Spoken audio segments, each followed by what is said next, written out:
Saya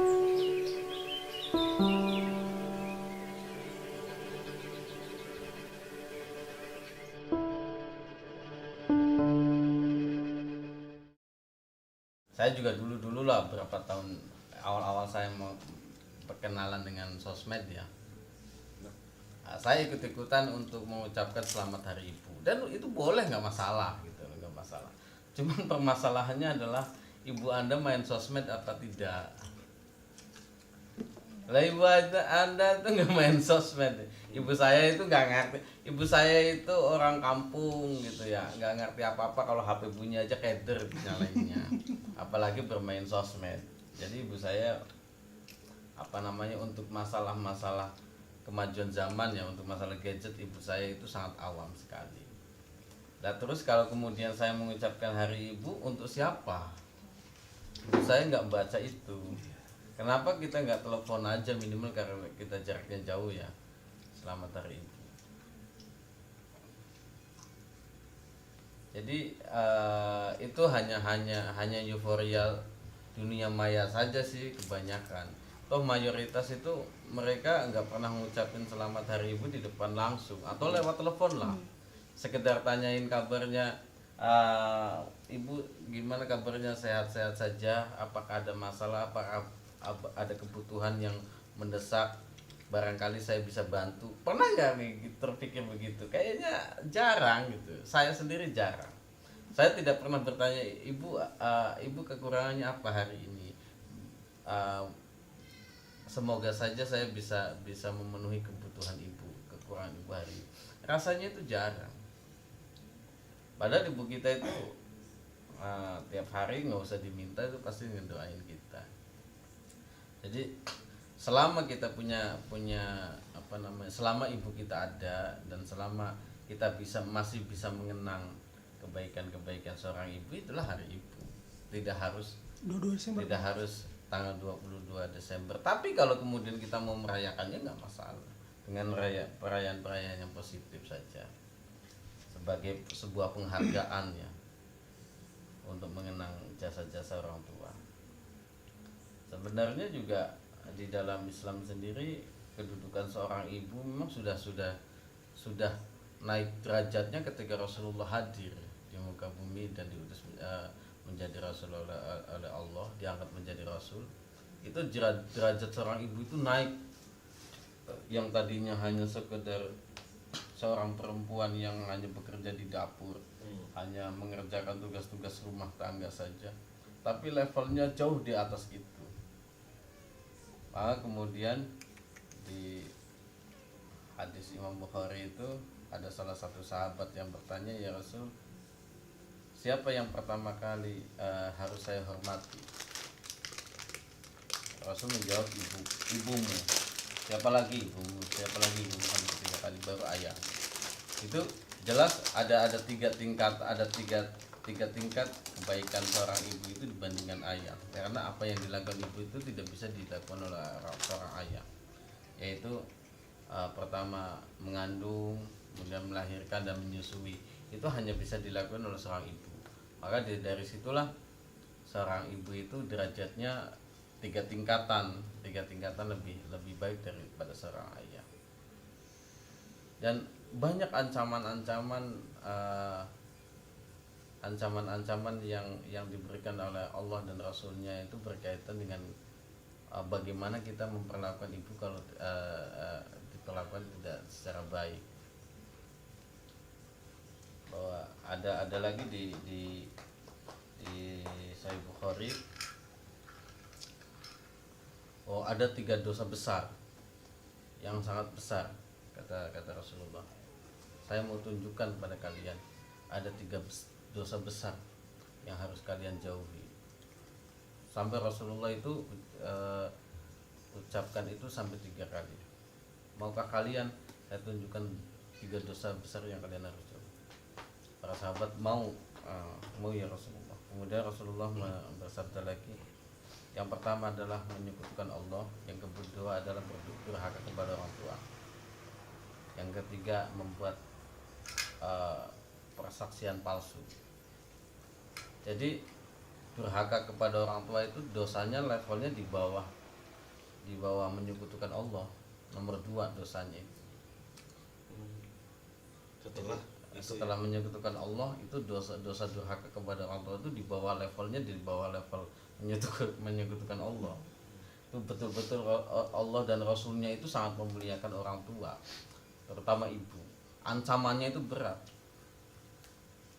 Berzina saja itu levelnya masih di bawahnya menyekutukan ini di bawahnya menyekutukan Allah. Persis. Nomor 1 menyekutukan Allah, yang kedua adalah durhaka kepada orang tua. Jadi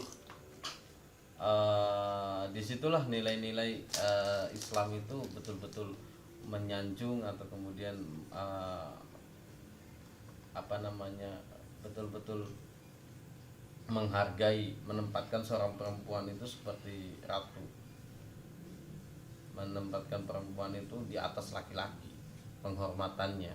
Di dalam surat Al-Isra itu juga dijelaskan lagi bagaimana kita memperlakukan orang tua kita, bahkan yang ada di dalam yang di dalam pengasuhan kita atau di luar pengasuhan kita. Apalagi kalau orang tua kita sudah tua renta gitu. Bahkan yang orang tua kita yang berbeda agama pun berbeda keyakinan, tetap Allah dan Rasulnya itu menyuruh kita untuk tetap berbuat baik, karena urusan agama dengan urusan kebaktian berbeda. Kalau kita diajak untuk menyekutukan Allah, kita tolak dengan cara yang baik, tapi tetap kita harus berbuat baik. Itu nilai-nilai keislamannya sangat kuat untuk tentang masalah seorang orang tua ya, terutama seorang ibu. Jadi itu tadi biar ada di penjelasannya di surat Al-Isra ayat 23. Kalau Anda mau baca silahkan baca. Saya coba baca penjelasannya saja. Ini dari dalam kitab Al-Lubab karangan Profesor Dr. Qurra Shihab. Dalam kitab Al-Lubab karangan Pak Qurra Shihab itu ayat ini diuraikan beberapa kaidah etika pergaulan. Ayat 23 dimulai dengan menegaskan ketetapan yang merupakan perintah Allah untuk mengesahkannya dan dalam beribadah, mengikhlaskan diri dan tidak mempersekutukannya. Disusul dengan perintah berbakti kepada orang tua. Kewajiban berbakti ini dirinci dengan menegaskan bahwa jika salah seorang di antara keduanya atau kedua-duanya berumur lanjut atau dalam keadaan lemah sehingga mereka terpaksa berada dalam pemeliharaanmu, lebih-lebih jika bukan dalam pemeliharaan atau tanggunganmu, maka sekali-kali janganlah mengatakan kepada keduanya perkataan atau suara atau kata yang mengandung makna kemarahan atau pelecehan atau kejenuhan, walau sudah sebanyak dan sebesar apapun pengabdian dan pemeliharaanmu kepadanya. Jangan juga membentak keduanya menyangkut apapun yang mereka lakukan, apalagi melakukan yang lebih buruk daripada membentak. Hendaklah setiap anak mengucapkan kepada kedua orang tuanya ucapan yang mulia, yakni baik dalam kandungannya, lembut dalam penyampaiannya, serta sesuai bukan saja dengan adat masyarakat tetapi juga sesuai dengan kepribadian ibu bapaknya. Kemudian ayat yang ke-24 melanjutkan perintah kepada anak agar merendahkan diri terhadap mereka berdua yang didorong karena rahmat kasih sayang kepada keduanya, dan berdoa secara tulus menyatakan, wahai Tuhanku, Engkau memelihara dan mendidik aku antara lain dengan menanamkan rahmat kasih sayang kepada ibu bapakku. Rahmati dan kasihilah mereka keduanya, disebabkan karena mereka berdua telah melimpahkan kasih sayang kepadaku, antara lain dengan mendidik aku sewaktu kecil. Tuntunan ayat-ayat menyangkut ibu bapa dikemukakan di atas boleh jadi mencemaskan, sementara anak yang sesekali karena satu dan lain hal berbuat sebaliknya. Untuk menghindarkan kecemasan itu, ayat 25 menegaskan bahwa Tuhan lebih mengetahui segala apa yang ada dalam hati, termasuk sikap dan upaya menghormati orang tua. Allah akan memperhitungkan sehingga jika kamu selalu berusaha patuh dan hormat kepada orang tua, kepada mereka, dan hati kamu memang benar-benar hormat dan tulus, maka bila sesekali kamu terlanjur berbuat salah atau menyinggung perasaan mereka, maka mohonlah maaf kepada mereka dan kepada Allah. Niscaya Allah akan memaafkan kamu karena Dia Maha Pengampun bagi orang-orang yang bertobat. Jadi kaidahnya, kalau kita sudah terlanjur berbuat salah, kita pertama adalah mohon ampun kepada Allah dan meminta maaf kepada orang tua. Jadi kita tidak cukup sekedar meminta ampun kepada Allah saja, kita juga harus kepada orang tuanya selama orang tua kita masih hidup. Kalau orang tua kita sudah nggak ada, ya kita berdoa kepada Allah, mudah-mudahan Allah memaafkan segala dosa-dosa orang tua. Jadi kedudukan itu yang membuat orang tua itu sangat mulia di hadapan Allah, sampai diwanti-wanti sekali, jangan sekali-kali walaupun orang tua kamu sudah tua dan di dalam pemeliharaan kamu gitu, di dalam pembiayaan kamu dalam hidupnya, kamu sesekali tidak boleh berbuat kasar terhadap orang tua, walaupun setiap hari dikasih makan sama kamu. Karena segala pengabdian apapun yang kamu lakukan tetap tidak bisa membalas kebaikan orang tua, tidak bisa membalas setetes air susu yang telah orang tua berikan kepada kita. Itu intinya seperti itu. Jadi apalagi kalau kemudian orang tua kita tidak dalam tanggungan kita, semua tanggungan saudara kita atau tanggungan kakak kita atau adik kita yang nggak ikut menanggung, apalagi kita nggak usah macam-macam, nggak boleh ngomong kasar sama orang tua, sekalipun orang tuanya kita berbuat salah, tetap kita harus berbuat baik. Boleh saya kutip lagi di di Sahih Bukhari tentang masalah ibu. Begitu besarnya pengaruh orang tua dan penghormatan agama terhadap orang tua, sampai untuk berjihad berperang pun Rasulullah menyuruh para sahabatnya untuk meminta restu, meminta izin terhadap orang tuanya. Itu berjihad membela agama Allah. Di sini di dalam surah Sahih Bukhari hadis yang ke-59, yang hadis nomor 5972, dijelaskan haddatsana Musaddad haddatsana Yahya an Sufyan wa Syu'bah qala haddatsana Habib qala wa haddatsana Muhammad bin Katsir akhbarana Sufyan an Habib an Abil Abbas an Abdullah bin Umar qala rajulun lin nabi ujahidu qala laka abawani qala na'am qala fahima fajahid fajahid. Suatu ketika seseorang berkata kepada Nabi, apakah aku boleh berjihad? Ujahidu. Kemudian Rasulullah bersabda, apakah engkau masih memiliki kedua orang tua? Dia, si laki-laki itu berkata, ya beliau. Kemudian Rasulullah kemudian bersabda, berjihadlah dengan mengurusi kedua orang tuamu. Itu nilainya sama dengan jihad.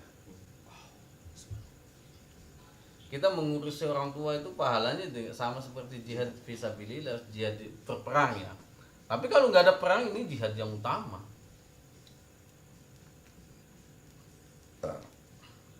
Kemudian ada lagi tentang larangan Allah dan Rasulnya untuk mencaci maki kedua orang tua kita dan kedua orang tua kawan kita. Kita tidak boleh mencaci orang tua teman kita, sahabat kita.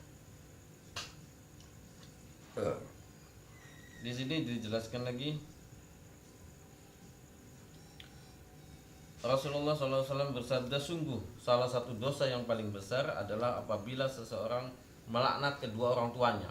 Lalu ditanyakan, wahai Rasulullah, bagaimana mungkin seorang melaknat kedua orang tuanya? Beliau berkata, seseorang mencaci maki ayah orang lain, lalu orang lain itu membalas caciannya, dia mencaci ibu orang lain, lalu orang lain itu membalas caciannya.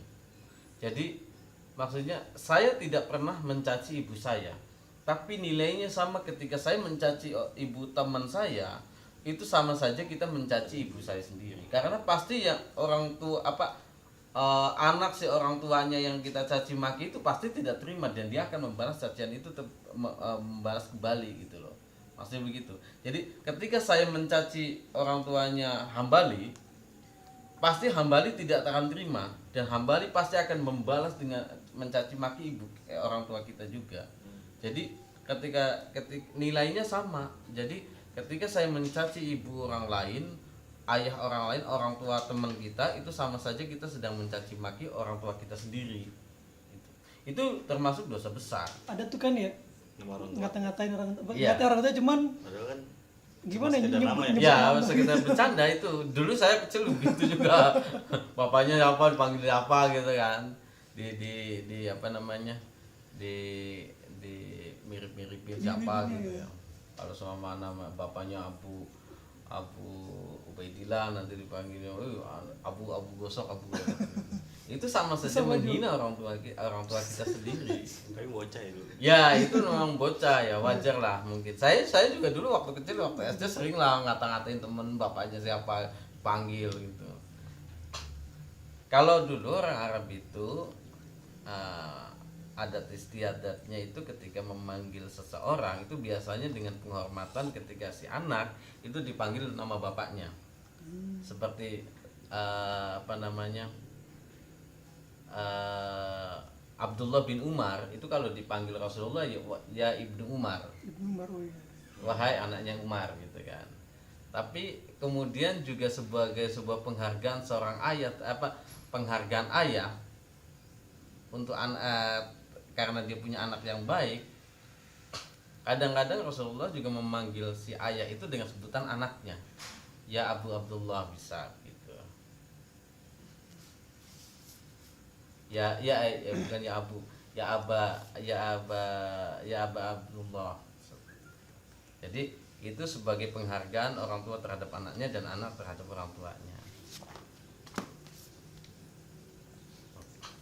Jadi ketika kita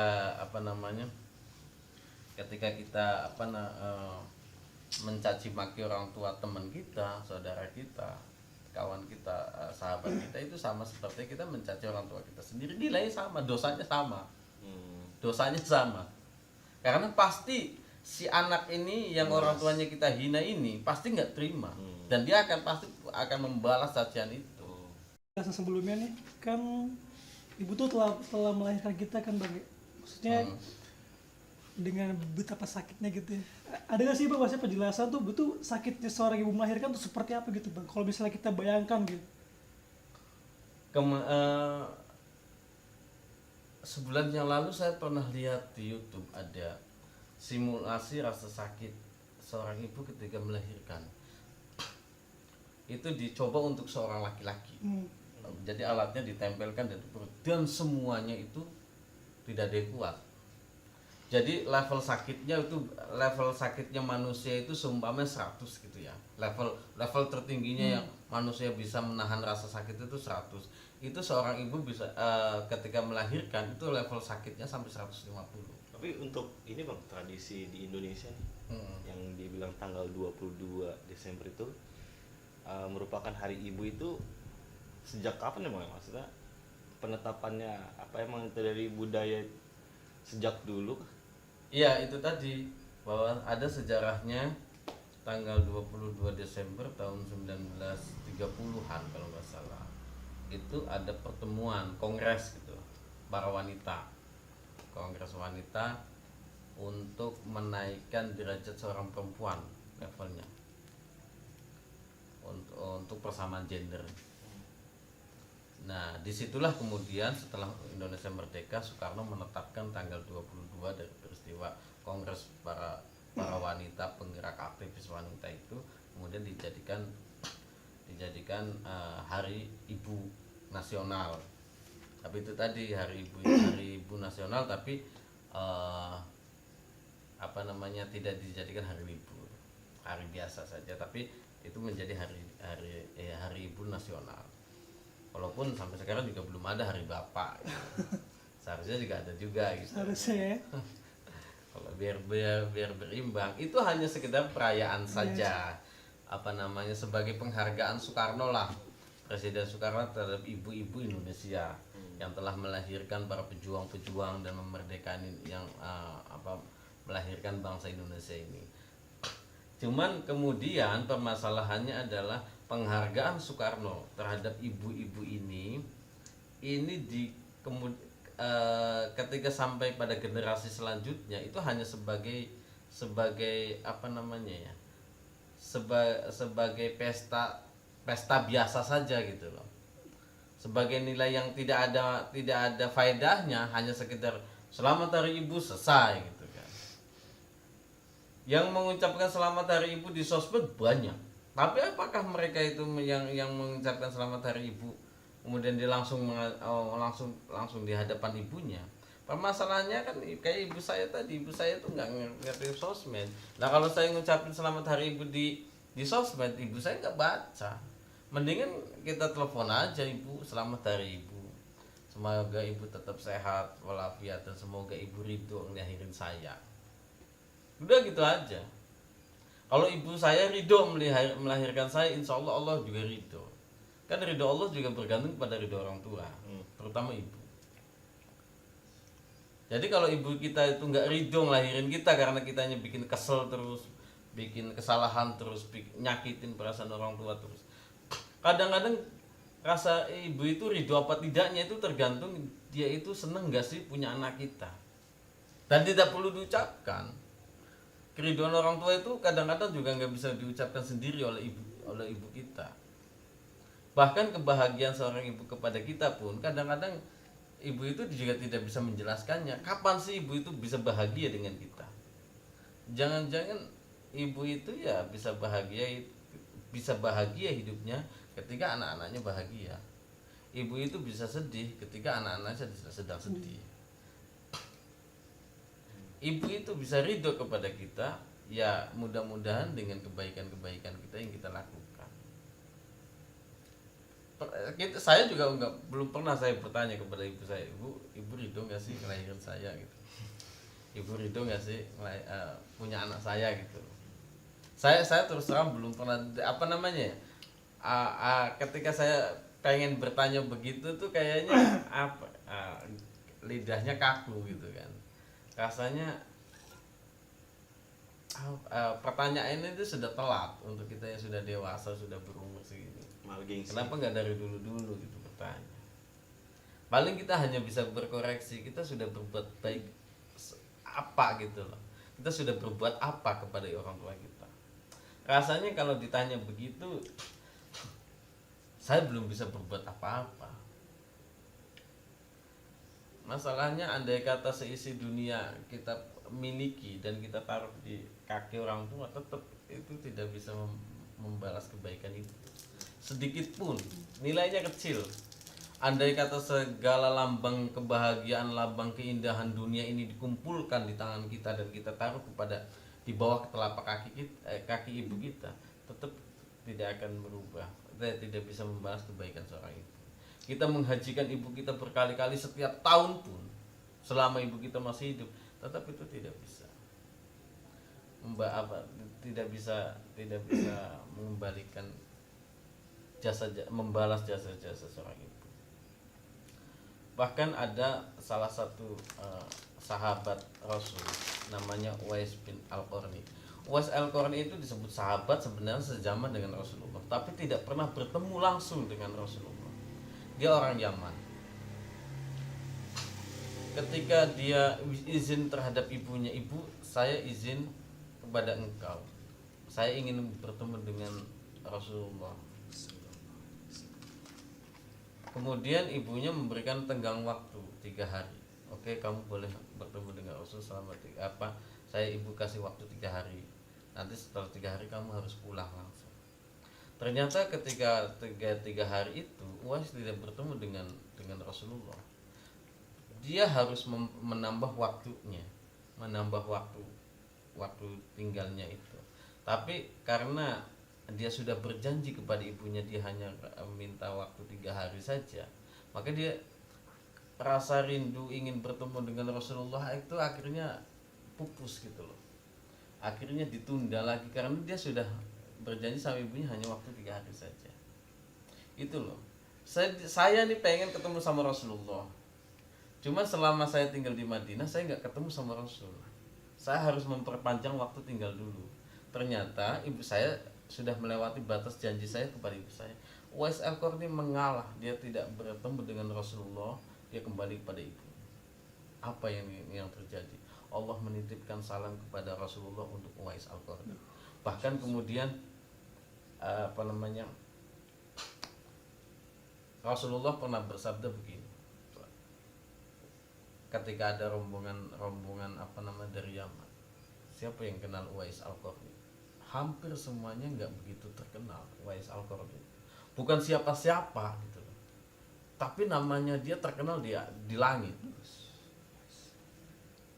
Bahkan kemudian Rasulullah pernah berpesan kepada Umar bin Khattab, nanti kalau kamu di Yaman ketemu orang namanya Uwais Al-Qarni, minta doanya.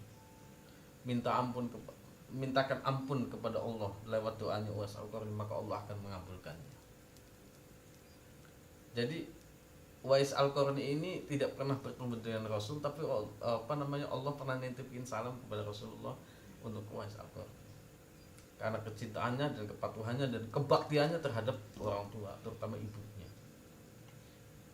Ada salah satu sahabat juga ketika masa hijrah dari Mekah ke Madinah, dia tinggal ibunya saja, dia tidak punya apa-apa. Untuk hijrah dia tidak punya kendaraan onta, dia tidak punya kendaraan apapun. Akhirnya ibunya digendong dari Mekah ke Madinah, jaraknya tahu gak? 500 km Mekah Madinah itu. Digendong selama perjalanan itu. Ketika sampai Rasulullah juga tetap bersabda, apa yang kamu lakukan itu baik sekali, tapi tetap tidak bisa membalas jasa orang tua, jasa kebaikan orang tua. Bagaimana seorang anak menggendong ibunya dari Mekah ke Madinah, jaraknya 500 km. Capeknya kayak apa ya? Kata Rasulullah, apa yang kamu lakukan itu baik, sangat baik, tapi sedikit pun belum bisa membalas kebaikan orang tua kepada anak.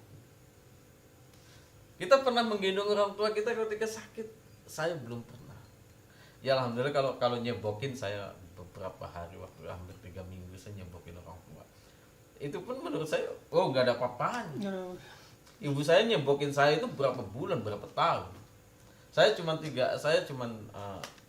waktu itu hampir 3 minggu saja ketika di rumah sakit dan di rumah. Itu menurut saya ya Allah, begini nih susahnya orang tua kita mengasuh kita. Kita masih mending ibu kita ketika dia ngerasain sakit dia bisa ngomong lah. Ketika saya kecil, apapun yang saya rasakan, saya hanya bisa nangis. Ibu saya harus punya kecerdasan emosional apa yang diinginkan anaknya ketika dia nangis. Apakah karena saya berak, apakah karena saya pipis, apakah karena badan kita sakit. Itu seorang ibu punya kecerdasan emosional yang tidak dipelajari di sekolah-sekolah. Ini anak ini nangis kenapa? Ibu kita itu secara naluri dia tahu apa yang kita rasakan. Kadang-kadang kita sendiri ketika ngerawat orang tua yang sakit, orang tua kok rewel gini, kita sudah ngeluh. Loh, ibu kita nggak pernah.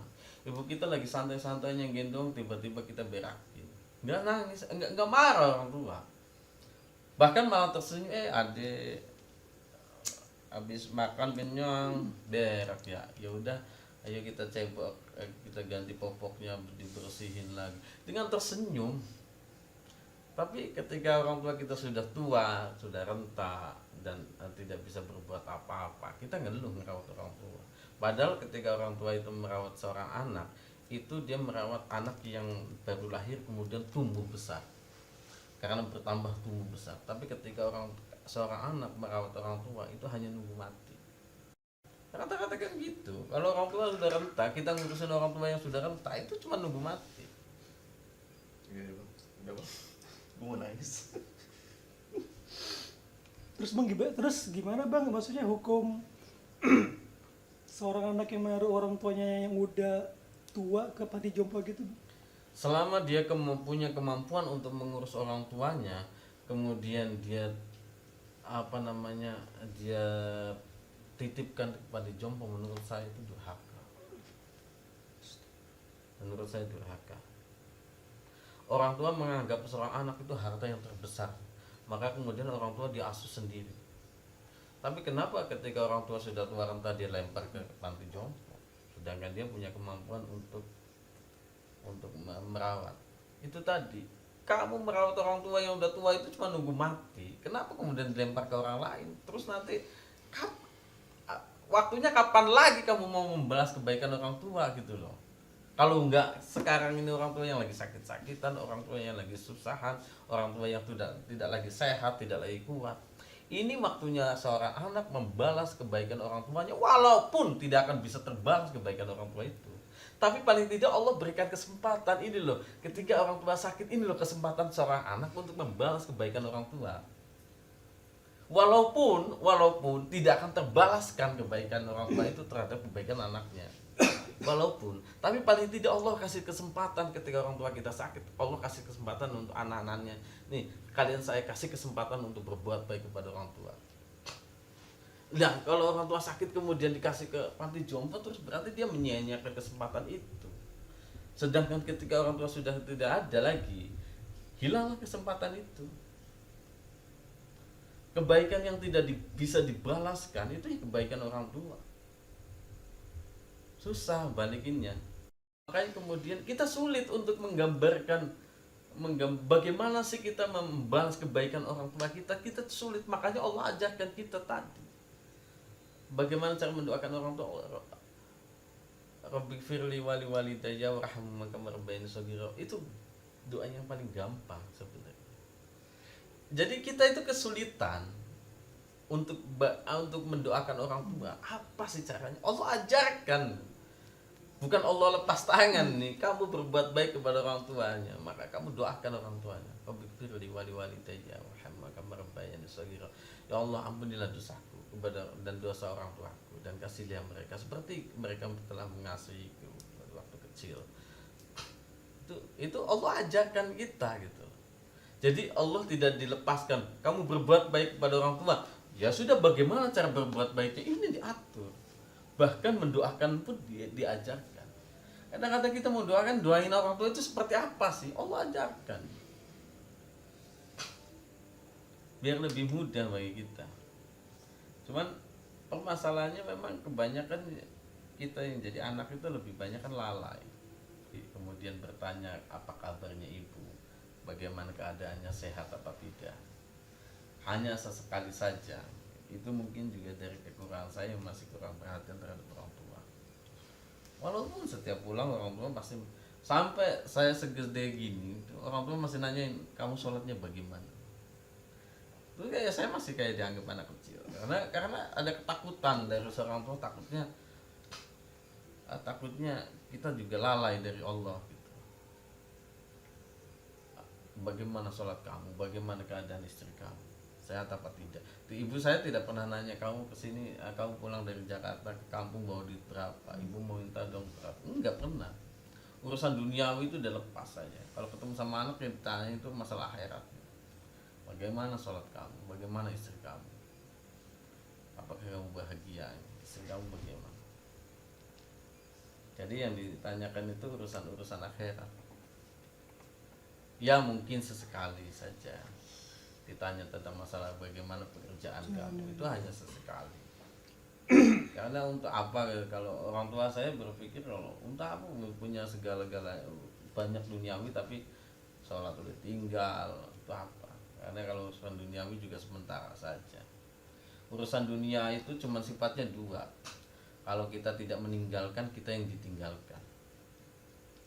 Ya gitu. Urusan sama dunia itu cuma dua doang. Kalau kita tidak meninggalkan, ya kita yang ditinggalkan. Jadi seberapapun kebaikan kita yang telah kita berikan kepada orang tua, tetap itu tidak bisa membalas kebaikan orang tua secara keseluruhan. Tapi paling tidak kita dianjurkan tetap untuk berbuat baik dengan cara apapun, dengan sekecil apapun. Kadang-kadang orang tua kita itu cukup tidak butuh pemberian materi yang melimpah.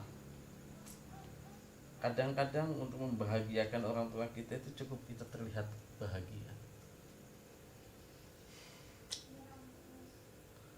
Cukup kita berlihat, jangan tampakkan kesedihan kita ketika kita sedih gitu ya terhadap orang tua. Itu bagi kita sudah meringankan beban orang tua. Ada orang tua juga tidak berharap kepada anaknya, harapannya yang satu, anaknya itu bahagia. Maka ketika kita lagi sedih, jangan tampakkan itu kepada orang tua. Karena apa? Ketika kita sedih, dan maka orang tua akan merasa 100 kali lebih sedih daripada kita sendiri. Ketika kita bahagia, maka orang tua akan merasa 100 kali lebih bahagia daripada kita sendiri. Maka intinya sih, jika kita belum bisa memberikan kebahagiaan kepada orang tua, minimal jangan bikin susah. Cukuplah susah ketika kita kecil saja. Orang tua itu sudah terbebani dari kita kecil, dari kita lahir, dari kita dalam kandungan, kita lahir, kemudian menyusui, kemudian kita dididik sampai besar, gitu. Sekolah. Sudahlah, cukup itu saja kesusahan orang tua untuk kepada kita. Kita jangan tambah-tambahin lagi gitu. Apalagi kalau kita sudah kemudian kita berumah tangga, ribut sama istri, orang tua ikut campur. Saya kalau semua ada masalah dengan istri, bagaimana caranya orang tua istri saya, orang tua saya nggak usah tahu. Karena apa? Akan menambah kesedihan mereka semua. Orang tua akan merasa sedih ketika anaknya sedih, dan orang tua akan bahagia ketika anaknya itu bahagia. Itu rumusnya cuma itu. Lalu bagaimana bang ya sama anak-anak nih yang udah dari kecil tuh kena toxic parents gitu. Jadi dari kecil tuh mereka udah kena perilaku kasar dari si orang tuanya, baik dalam fisik maupun secara psikologis gitu. Itu gimana tuh bang? Seorang yang ibu yang baik itu ya yang memperlakukan anaknya dengan baik. Karena kadang-kadang kan orang tua juga lupa ketika ditanya apa sih harta yang terbesar bagi kalian di dunia ini. Selalu mereka menjawab, anak saya harta yang terbesar. Cuman kadang-kadang di dalam ucapannya dia mengatakan anak saya harta yang terbesar, tapi penjagaannya kalah dengan penjagaan harta-harta yang lain. Kalau dia tidak bisa mempercayakan emas peraknya disimpan oleh orang lain, dipegang oleh orang lain, tapi dia rela anaknya itu diasuh oleh orang lain, oleh babysitternya, ditinggalkan begitu saja, yang penting dikasih makan, dikasih minum, selesai gitu kan. Itu namanya juga dia justru menyanyiakan harta terbesar tadi. Dia tidak bisa mempercayakan mobilnya itu dipegang oleh orang lain, tapi anaknya malah diserahkan kepada orang lain tanpa pengawasan. Dia tahu bagaimana cara merawat mobil biar mesinnya tetap bagus, tapi dia tidak tahu caranya merawat anak biar akhlaknya baik. Karena memelihara anak itu bukan seperti memelihara hewan dikasih makan udah tumbuh besar gitu. Memelihara anak itu bukan saja dikasih makan, tapi juga diarahkan pada nilai-nilai yang positif. Nah, ini butuh pembelajaran, butuh kecerdasan dari orang tuanya tersendiri. Jadi PR ya bang ya buat orang tua bang. Iya, jadi PR banget. Apalagi di zaman sekarang, seorang orang tua itu kadang-kadang harus dituntut lebih cerdas gitu, lebih baik, karena kemajuan teknologi ini kadang-kadang ketika orang tua tidak bisa mengikuti, ketinggalan sama anaknya, kita kalah. Berbeda dengan dulu kita nggak ada gadget, nggak ada apa, ada TV juga saya nonton di rumah tetangga. Orang tua lebih gampang untuk mengarahkan saya karena fokus saya tidak terbagi dengan banyak hal, hanya yang penting belajar ngaji saja. Dan orang tua lebih mudah untuk mengawasi. Coba kalau sekarang anak-anak sekarang udah megang HP, segala sesuatu yang ada di HP itu ada nilai positifnya, ada negatifnya. Kita bisa mengakses sesuatu yang positif atau yang negatif. Apakah orang tua kita bisa mengawasi terus menerus? Bagi mungkin orang tua yang sudah modern ya, yang milenial itu mungkin bisa. Ketika orang tua kita apa namanya yang masih gaptek, yang tertinggal dari sisi teknologi, mereka akan sulit untuk mengawasi itu. Kemajuan zaman ini juga memang tidak bisa kita hindari, tetap harus kita lewati gitu, harus kita jalani. Jadi paling tidak harus ada nilai-nilai positif. Kadang sekarang nilai-nilai ketegasan terhadap orang tua terhadap anak itu dianggapnya ada kekerasan. Beda lah mendidik dengan menganiaya ya. Kalau saya semua nggak nurut, disuruh sholat nggak nurut, kita jewer. Kalau sekarang udah dianggapnya kekerasan. Padahal Rasulullah juga pernah mengatakan bahwa jika ajarilah anak-anakmu sholat ketika umur 7 tahun. Jika umur 10 tahun dia nggak mau sholat, maka pukullah dia. Pukul itu juga ada apa namanya, ada tempatnya. Jangan memukul bagian-bagian tubuh yang sensitif seperti mungkin kepala, atau kalau kita mukulnya paha gitu ya, atau pantat gitu, itu nggak apa-apa. Yang penting anak itu punya rasa jerak gitu, supaya kapok, supaya dia mau menuruti apa yang diperintahkan orang tua. Itu boleh. Nah, biasanya memang karena orang tua tidak punya kecerdasan emosional untuk mengatur anak itu agak susah. Bisa jadi apa yang dimakan oleh anaknya itu dari hal-hal yang tidak baik. Bisa jadi begitu. Karena akan berpengaruh juga apa yang dia makan itu. Jadi yang dimakan halal, ya nasi, daging, ayam gitu. Bagaimana cara mendapatkan ayam itu, uang itu halal apa tidak, itu juga berpengaruh pada perilaku anak. Itu sudah diwanti-wanti juga dari dulu sebenarnya. Bisa jadi mungkin orang tuanya. Makanya kan Rasulullah pernah bersabda, kullu mauludin yulad 'alal fitrah. Setiap yang dilahirkan itu dalam keadaan suci, sebab dari kertas putih yang kosong. Tinggal orang tuanya itu mau ngisinya apa, seperti apa, mengisi Yahudi, Nasrani atau Majusi, itu terserah orang tuanya. Itu bukan berarti maksudnya adalah fa'abawaihi yuhawidanihi au yunasirani au yumajisanihi. Itu maksudnya bukan berarti orang tua itu mengajarkan Nasrani, Yahudi, Majusi, bukan. Orang tua cara pandang hidupnya, dia jauh dari nilai-nilai keislaman.